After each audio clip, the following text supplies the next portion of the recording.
Di antara lautan ulama besar yang menghiasi perjalanan panjang sejarah Islam, nama Imam Syafi'i bersinar terang sebagai sosok yang tak hanya cerdas, tetapi juga penuh hikmah dan keteguhan prinsip.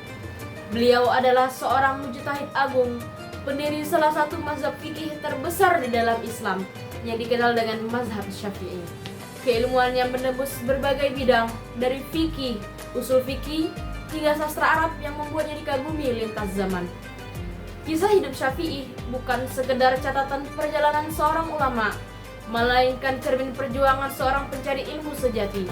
Lahir dalam kesederhanaan, tumbuh dalam semangat keilmuan, dan dikenal sebagai ketajaman akal serta keindahan akhlaknya. Imam Syafi'i meninggalkan warisan keilmuannya hingga kini menjadi rujukan Islam di berbagai belahan dunia. Aku lahir di Gaza, di kota Palestina tahun 150 Hijriah bertempatan dengan wafatnya Imam Abu Hanifah. Sejak kecil, aku tumbuh dalam kemiskinan. Seperti pepatahku yang pernah kalian dengar, bahwasanya aku menulis ilmu di tulang dan kulit dan batu karena tak mampu membeli kertas. Dan tanpa sosok seorang ayah, lalu ibuku membawaku ke Mekah agar aku dapat belajar agama di kota suci tersebut. Aku adalah seorang yang tekun dalam menuntut ilmu. Dengan ketekunanku itulah, dalam usia yang sangat muda, yaitu usia 9 tahun, aku sudah mampu menghafal Al-Quran. Di samping itu juga, aku juga hafal sejumlah hadis. Setelah mempelajari Al-Quran dan hadis, aku melengkapi ilmuku dengan mendalami bahasa dan sastra Arab. Untuk itu, aku pergi ke pedesaan dan bergabung dengan Bani Huzail, suku bangsa Arab yang paling fasih bahasanya. Dari suku inilah, aku mempelajari bahasa dan syair-syair Arab sehingga aku benar-benar menguasainya dengan baik. Pada awalnya, aku hanya cenderung pada sastra, syair, dan bahasa Arab sehari-hari. Tetapi pada suatu hari, ketika aku sedang belajar nahwu dan sastra, aku bertemu dengan seorang muslim, Khalil Az-Zanji. Ia bertanya kepadaku, "Dari mana engkau berasal?" Aku dari Mekah. Lalu beliau bertanya lagi kepadaku, "Di mana rumahmu?" "Rumahku di Syaib Al-Khaif. Aku dari suku Abu Manaf." Kemudian beliau berkata, "Hebat! Sungguh Allah telah memuliakanmu di dunia dan akhirat. Sebaiknya kepandaianmu engkau curahkan kepada ilmu fikih. Itu lebih baik bagimu." Aku menuntut ilmu di Mekah dan mahir di sana.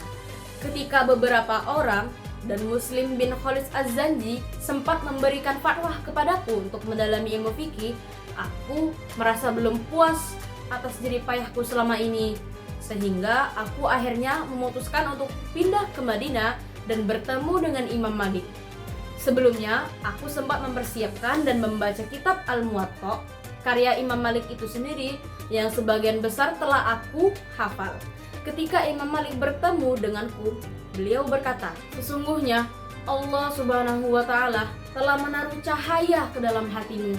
Maka jangan engkau padamkan dengan perbuatan maksiat." Selama di Madinah, aku belajar fikih, hadis, dan ilmu langsung dari Imam Malik hingga beliau wafat. Setelah wafatnya Imam Malik, aku menuntut ilmu di Yaman. Di Yaman, aku bekerja sebagai pegawai pemerintahan Yaman. Namun, karena situasi politik yang sulit, aku dituduh terlibat dalam gerakan Syiah dan dibawa ke Baghdad untuk diadili. Namun, aku berhasil dibebaskan. Justru karena kejadian ini, aku mulai dikenal oleh ulama kalangan Irak. Kemudian, aku melanjutkan menuntut ilmu di Baghdad, yang pada waktu itu adalah pusat ilmu pengetahuan Islam. Di kota ini, aku berjumpa dengan ulama-ulama besar dari mazhab Hanafi, seperti Muhammad ibnu Al-Hasan Asy-Syaibani, yang merupakan murid utama dari Imam Abu Hanifah. Disinilah aku mempelajari logika dan metode istinbat hukum dari metode Hanafi. Aku mulai merumuskan metode usul fikih yang kelak akan menjadi dasar mazhab Syafi'i. Setelah beberapa tahun di Baghdad, aku kembali ke Mekah untuk mengajar dan dikenal sebagai guru besar.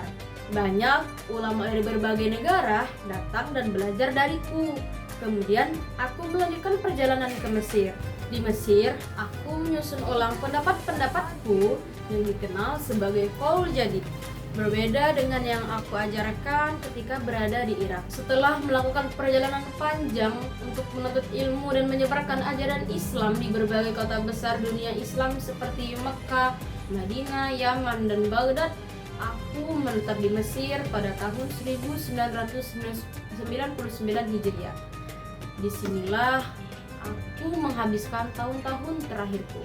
Menjelang akhir hidupku, aku mengalami kelemahan fisik karena penyakit dalam. Meskipun dalam kondisi lemah, aku tetap mengajar dan menulis.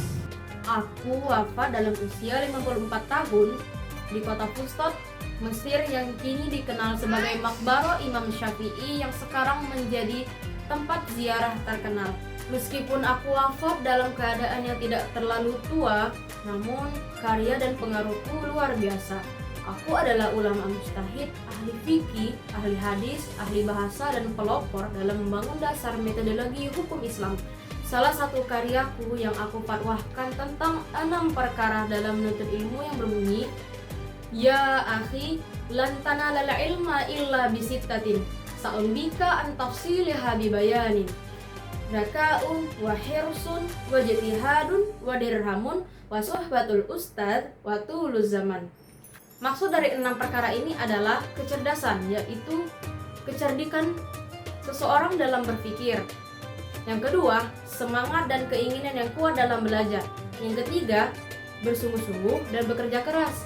Yang keempat adalah bekal materi seperti biaya hidup dan belajar. Yang kelima, bersahabat dengan seorang guru. Dan yang keenam, waktu yang panjang adalah proses belajar yang tidak instan.